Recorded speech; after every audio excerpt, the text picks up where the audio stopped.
itu beyond undang-undang. Mahkamah itu bisa langsung menguji, memeriksa berdasarkan undang-undang dasar.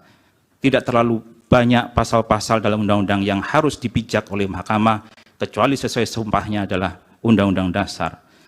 Kalau kita lihat pasal 6A Undang-Undang Dasar, pasal 6A Undang-Undang Dasar sudah jelas bahwasannya presiden dan wakil presiden yang memperoleh suara lebih dari 50% dan seterusnya. Ini memang menyebut angka. Tidak mungkin tidak menyebut angka, karena adalah suatu pemilihan dan vote satu suara dihargai oleh negara. Tapi persoalannya adalah mahkamah harus memastikan suara yang diberikan ini harus sesuai dengan 22E Undang-Undang Dasar. Harus sesuai dengan azas-azas pemilu, sehingga membaca 6A tidak terlepas dari 22E.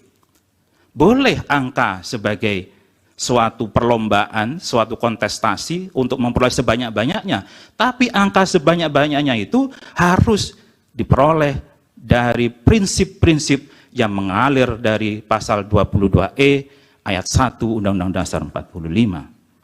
Yang kedua, dari pihak terkait. Bagaimana menempatkan keadilan dan kepastian hukum ini? Mohon izin mahkamah kalau diperkenankan, mungkin slide tadi yang belum sempat saya baca, tapi sepertinya ada di situ jawabannya. Kalau boleh ditampilkan. Ya, bisa sambil dinarasikan. Baik. Silakan. Yang judulnya dalam slide ini terkait dengan unwilling dan unable.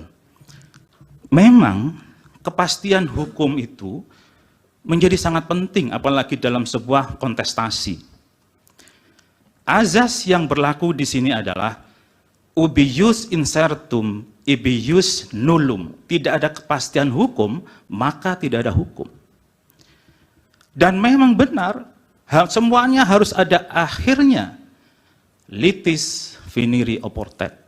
Disinilah peran Mahkamah Konstitusi untuk menciptakan kepastian hukum itu dan untuk mengakhiri perkara-perkara atau masalah-masalah yang berkembang. Saya yakin banyak sekali pengaduan-pengaduan ke Bawaslu yang masih belum selesai atau belum sempurna diselesaikan oleh Bawaslu. Tugas siapa?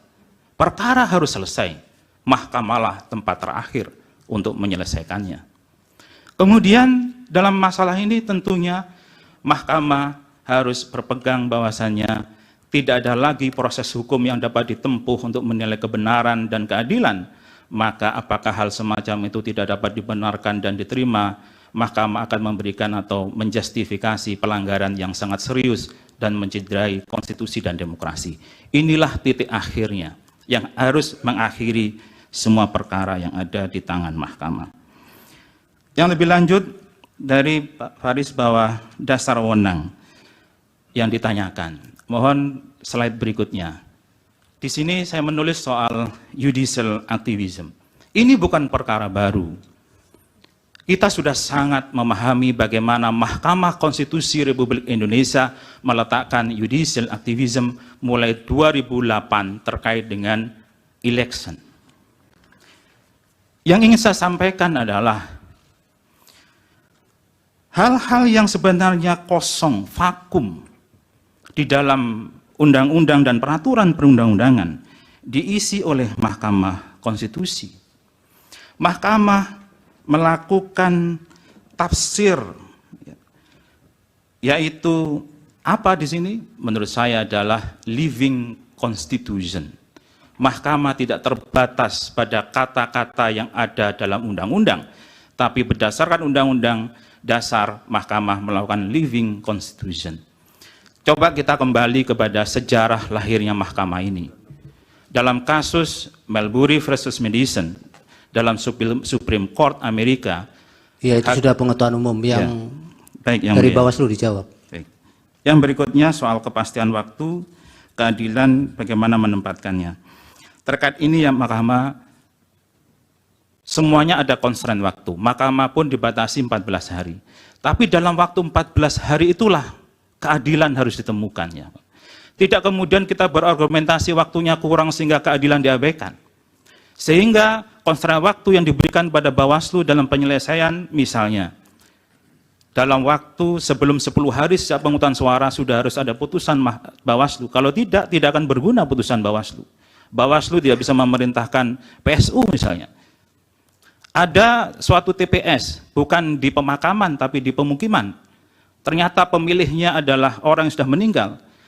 Oleh Bawaslu dinyatakan bahwa betul ini ada pelanggaran. Tapi ketika diputus Bawaslu lebih dari 10 hari sejak pemungutan, tidak bisa dieksekusi. Seharusnya kan PSU. Nah, ini memang keadilan yang harus diletakkan dalam kepastian hukum. Makanya dalam Undang-Undang Dasar disebutkan bahwa kepastian hukum yang adil. Yang terakhir, mohon izin yang mulia, Pak Dr. Asrul Sani, bagaimana ketika dihadapkan antara judicial activism dengan judicial restraint? Bagaimana posisi Mahkamah Konstitusi? Mahkamah dalam beberapa putusannya memang kadang-kadang mengambil posisi judicial activism, tapi kadang-kadang Mahkamah mengambil posisi judicial restraint.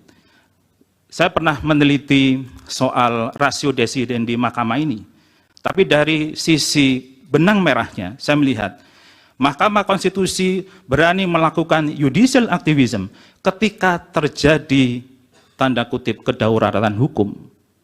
Ada sesuatu yang sangat mendesak di bidang hukum yang Mahkamah harus hadir.